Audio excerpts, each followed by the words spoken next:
Assalamu alaikum everyone. Welcome to another episode in our test with jest series. আমরা গত পর্ব পর্যন্ত দেখছিলাম কিভাবে আমরা টেস্ট করতে পারি। হ্যাঁ, আচ্ছা, এখানে ছোট্ট একটা আরএনটি আমি করছি। এটা আসলে দেখায় না। কেন দেখায় না? কারণ যখন jest এক্সিকিউট করতেছে তখন সে await async-এর যে টোটাল যে ইমপ্লিমেন্টেশনটার মধ্যে এই কনসোল লকটা সিকোয়েন্সিয়ালি দেখাতে পারে না। So what will happen is, আমি জাস্ট প্যাকেজ স্টেশনে যাই। এটা যদি আমি সরাই দিই, হ্যাঁ, কন্ট্রোল এক্স, ওকে। সো আমি যদি এখন npm টেস্ট দিই, আমরা কিন্তু ঠিক মতোই লকটা দেখতে পারবো। হ্যাঁ, এই দেখেন লকটা আসছে। But the problem is that এটা অ্যাকচুয়ালি আমি ঘাটছি, এটা আসলে আমাদের সিনটেক্সের সমস্যা না। এটা হচ্ছে গিয়ে ES6 ES5 এসব অনেক প্যাচ আছে এখানে। তো আমি সহজের জন্য যেটা করছি, এইখানে এটাকে ব্যাক করে নিয়ে আসছি। সো ফোর্স এক্সিট, কিছুক্ষণ পর সে ফোর্স এক্সিট করবে। তাইলে আমি যদি এটাকে আবার রান করি, কী হবে দেখেন, এখন আমি আর লকটা দেখতে পারবো না। তো এক জায়গায় বলা আছে যে জাস্ট কী করে সমস্ত লগ পেটের মধ্যে রেখে দেয়, যখন ওর এক্সিকিউশন শেষ হয়ে যায় তখন সে লগগুলোকে দেখায় অ্যাসিঙ্কের পরে। বাট যেহেতু আমি ফোর্স এক্সিট করছি, সে আসলে কোথাও দেখাচ্ছে না, হারা যাচ্ছে। That's all. তো জাস্ট ছোট্ট টিপস, সেটা হচ্ছে যদি মানে ভ্যালু চেক করতে চান আমার মতো, in that case just do a debug. আমি গত পর্বই দেখাইছি আপনাদেরকে, ডিবাগ করলে আমরা একবার রেসপন্স পুরোটাই দেখতে পারবো। ডিবাগ করতেছি, এটা দরকার নাই আর। এটা কোথায়? এটাও দরকার নাই। এই যে এখানে দেখেন রেসপন্সের মধ্যে যদি আমরা দেখি, বডির মধ্যে 4টা অবজেক্ট চলে আসছে। এরপর আছে কি আমাদের স্ট্যাটাস, এই যে স্ট্যাটাস কোড 200 আসছে। এই তো আমরা এরকম করে আমাদের মতো করে কি বলবো, এক্সপেক্ট বা অ্যাসার্টগুলো করতে পারবো। এটাই হচ্ছে কি আমার বক্তব্য। এই যে সে এক্সিট করতেছে না। আচ্ছা, নেক্সট স্টেপ হচ্ছে আমাদের ডিবাগ যে করতেছি, ডিবাগের যে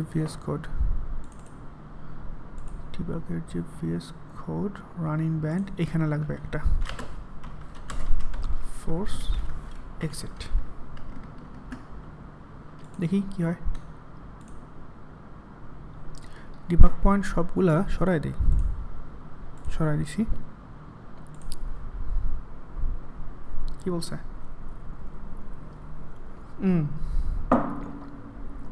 আচ্ছা,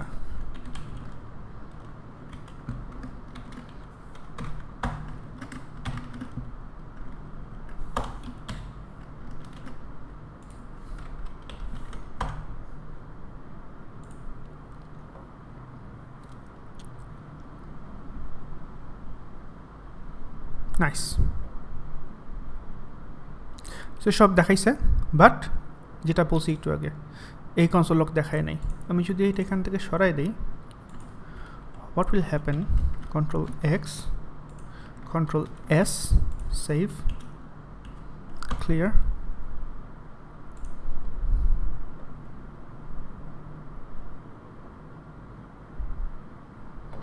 সে এবার দেখাইছে, কিন্তু এই যে এক্সিট করে নাই। কেউ যদি এই জিনিসটা সলভ করতে পারেন, I will be very grateful. But আমি আসলে টাইম দিতে চাচ্ছি না। Everything has some time and versus value. Okay, so আমরা এখানে কন্ট্রোল এটা নিয়ে আসি। ওকে, নেক্সট। এইখানে আমরা দেখতে পাচ্ছি যে অ্যাকচুয়ালি সে এখানে এসে সে ডাটাবেজে হিট করতেছে। সো আমরা আমাদের ফার্স্ট মকটা লিখে ফেলতে পারবো। সো জেস্টে মক করার বা একটা জাভাস্ক্রিপ্ট সবচেয়ে মজার ব্যাপারটা হচ্ছে যে কাজ করার অনেক ওয়ে আছে। সবচেয়ে সহজ ওয়ে যেটা আমার কাছে ভালো লাগছে সেটা হচ্ছে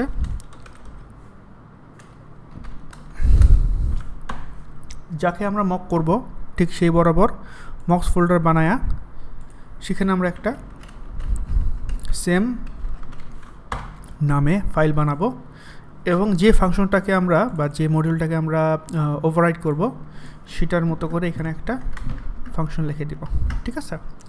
ফলে কি হবে, যখন জেস্ট রান করবে তখন সে অ্যাকচুয়াল এইটাকে এক্সিকিউট না করে সে দেখবে অ্যাকর্ডিং হায়ারার্কিতে মক্সটা কোথায় আছে, এখান থেকে সেই ফাংশনটা কল করবে।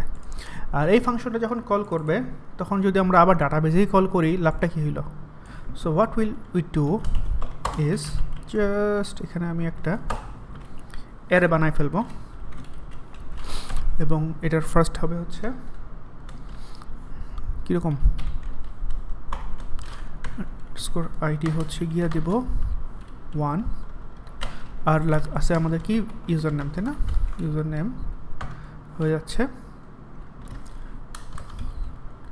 test001, হ্যাঁ, জাস্ট ফেক ডাটা। এখন আমরা যদি টেস্ট করতে চাই, মাত্র টেস্ট করছিলাম মনে আছে যে লগ কনসোল, আচ্ছা টেস্ট চাই, আমরা টেস্টে যাই এই যেখানে response.body, এখানে আমরা দিতে পারি হচ্ছে let users হচ্ছে response.body, আমরা দিতে পারি expect users.length to be, যদি ডাটাবেস থেকে আসে তাহলে আসবে 4, তাই না? আর যদি মক থেকে আসে তাহলে আসবে 1। যেহেতু আমরা মকিং করবো বলে দাবি করছি, সো যতক্ষণ পর্যন্ত না 1 না আসতেছে এটা ফেল করবে। Let's do it again.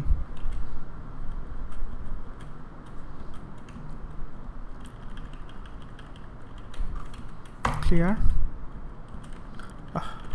npm অলসতা টাইপ করলেই হইতো। ওকে, সি সে বলতেছে যে তোমার আসার কথা হচ্ছে 1, আসছে হচ্ছে 4। কেন 4 আসছে ভাই? কারণ ডাটাবেজে ঢুকে দেখি দেখেন ডাটাবেজে আমাদের ডকুমেন্টস আছে 4টা। So what should we do? We should start mocking. Mocking করার জন্য জেস্টের একটা স্পেশাল কী বলবো এটাকে ফিচার আছে। জাস্ট আমি যদি jest.mock দেই সে একা এটাকে ধরে নেবে। হ্যাঁ, এটা আমি সবচেয়ে সহজ উপায় পাইছি, এই জন্য এটা ইউজ করতেছি।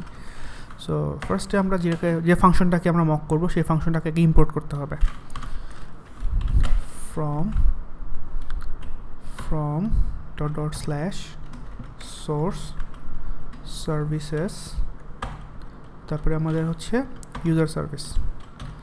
আর এইখানে তাহলে এখন কি আসবে আমাদের getAllUsers। এরপর সোজা jest.mock, এই যে উপর থেকে আমাদের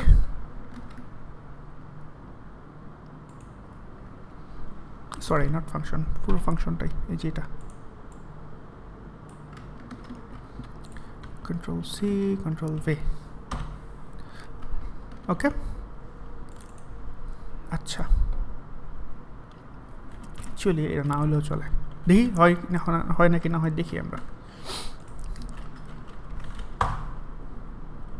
clear dc npm test, বিসমিল্লাহ।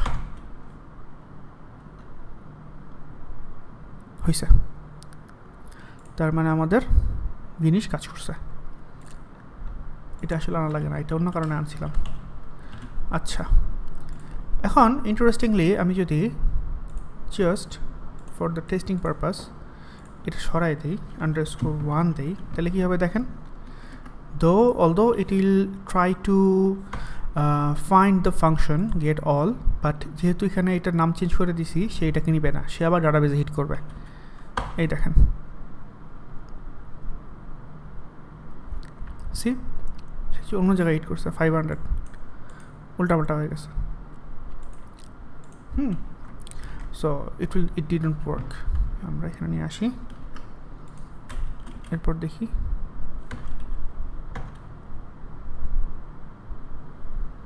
সে ক্লাসটা পাইছে, ফাংশনটা পায়নি, সো সে এরর খাইছে আর কি। তো মকিংটা হয়ে গেল আমাদের। তো এরপর থেকে আমরা যখন বাকি ফাংশনগুলো যখন কাজ করব, আমরা এটাকে জাস্ট ধরে নিব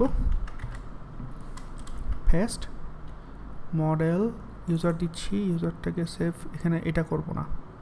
আচ্ছা, মডেলস কি আছে? আচ্ছা, এটা আমরা পরে ভিডিওতে দেখি আমরা কীভাবে আমরা সেভ এবং আপডেট ডিলিট এগুলো মকিং করে টেস্ট করব, ঠিক আছে?